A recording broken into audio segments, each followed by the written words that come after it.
So today, I'm just going to play a random PS2 game. So, I put in a number generator, found the game, and it's going to be Jumper's Griffin's Story. I've personally never watched the movie, so this will be interesting, nor if I played the game. So, I'm back over here at the desk. We got Jumper, Griffin's Story for the PlayStation 2. I also did some research, and apparently this game was released on the Xbox 360 and the Wii, but not the PS3, only the PS2. And I actually do have the manual for this game. Those usually go missing, actually, surprisingly. I have a lot of games without the manuals, so that's cool. There's not really any useful info in here besides pretty typical info that's in a manual, button layouts, all that. Nothing too special. No fancy cheat codes or anything. But let's get into playing. So, as you can see, it starts off with this movie-like theme at the beginning, so you get you into the story. I'm not too sure about the story. I'm sure it would make more sense if I actually watched the movie, but it's interesting.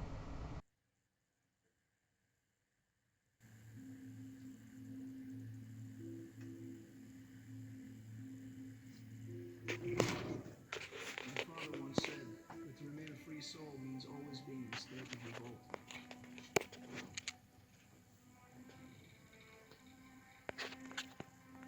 You were right. He's fast asleep. I was just being paranoid. But we don't always get to choose our fights. Look at that view. Some fights you're just born into. If it's another salesman. Mr. O'Connor, I'm so sorry to drop by this late. We're from the Homeschooling Administration at the SDSD. We're here to talk to you about Griffin. It's the UCSD. There's no such thing as the SD. This is where it gets interesting. Wait, what? Okay. As you can hear there, I was not expecting that.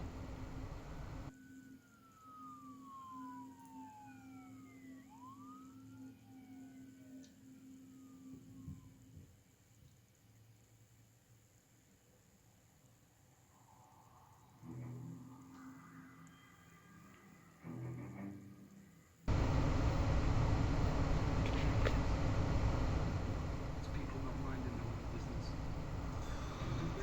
Look at them crumbs. Oh yeah, PS2 quality. Also, please explain to me, why in the world would you use red? Would you use green? Just how have you What's the point of red? But okay. Dumb luck. All I know is that the paladins want you bad, which means if I stay glued to you, sooner or later the bastards will show.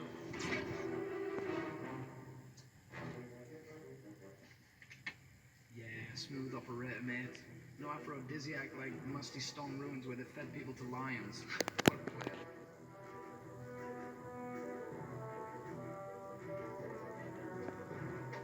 It's about bloody time.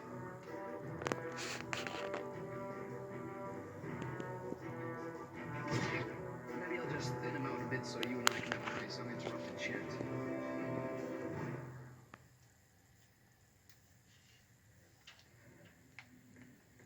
Oh, whoa, look at these graphics. Actually, not too bad for the PS2.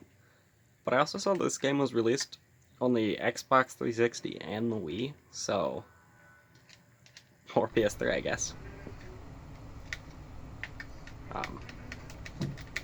Is it gonna let me continue? You can see how dumb I am and not realizing that you use the start button to continue.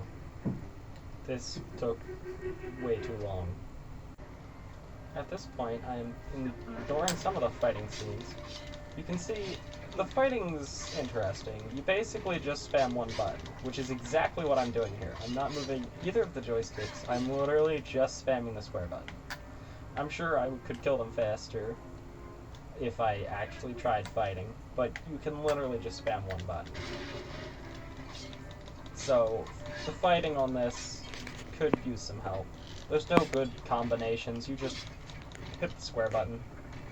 Or I guess you could quick attack with the X button, but why? You can also use that with the O button if you build up your charge. pretty typical of these games. There's nothing too special about the way you fight in this game.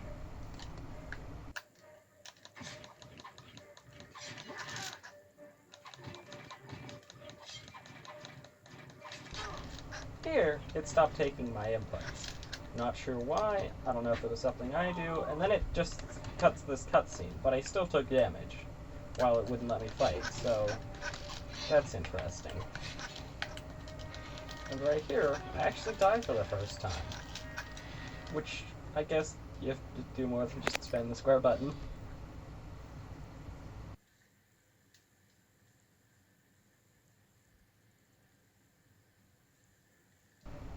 At this point, I would like to point out that I was also just playing this one-handed, because I didn't think about setting up the tripod to actually film.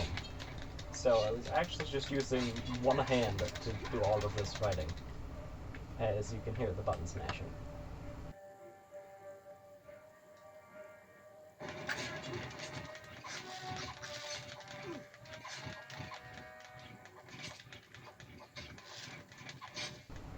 One interesting thing about this game, as you hear right here, is the fire at will. Very rarely do any of these guys actually have a weapon that is a gun, so I'm not exactly sure why they say that. I feel as if they just ran out of sayings.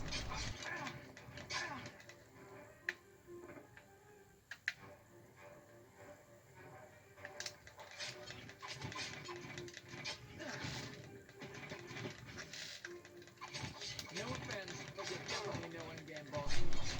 Surprisingly, something that didn't happen while filming was the camera kept getting stuck in the walls while I was playing by myself. It was just really annoying in this game, because the camera is actually quite slow to move with the right joystick. So it kept getting stuck during fight scenes, and I wasn't able to see what in the world was going on. Which didn't really matter, because you just spam X, or the square button, but...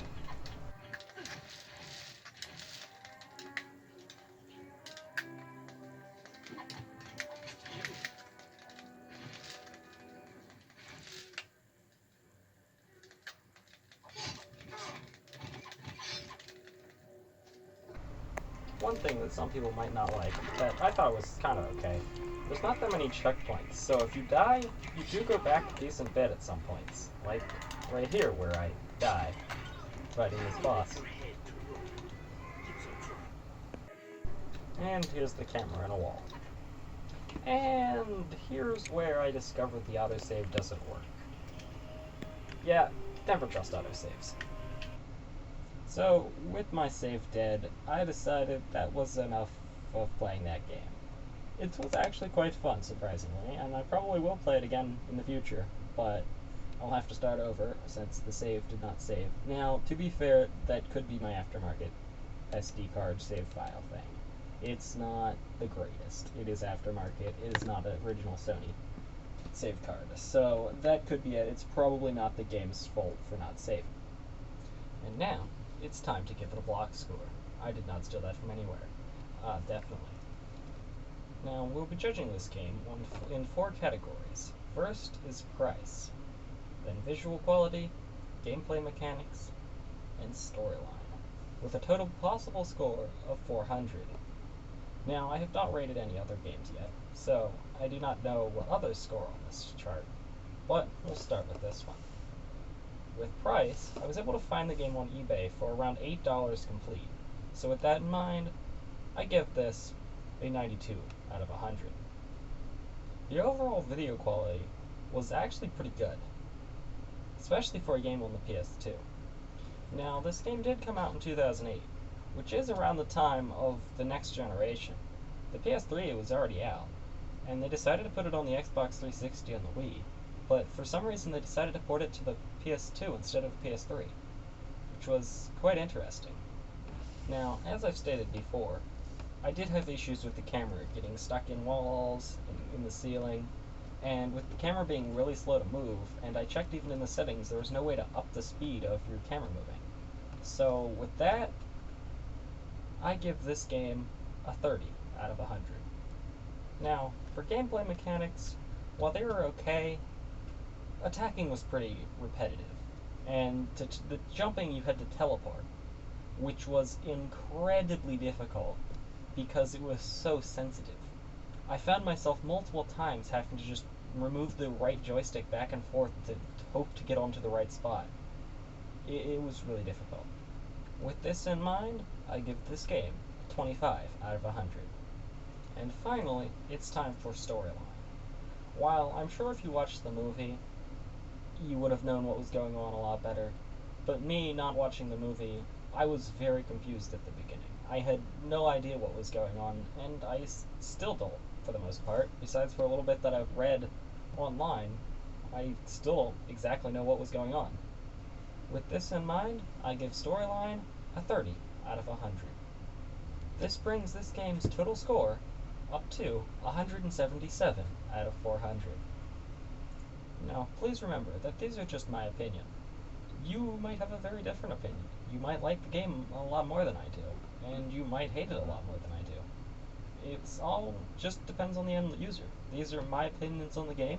If you guys have any other score methods that I should add to scoring these games, please let me know. And with that, I'll be off. Oh yeah, me and my teammate did win the CSGO match.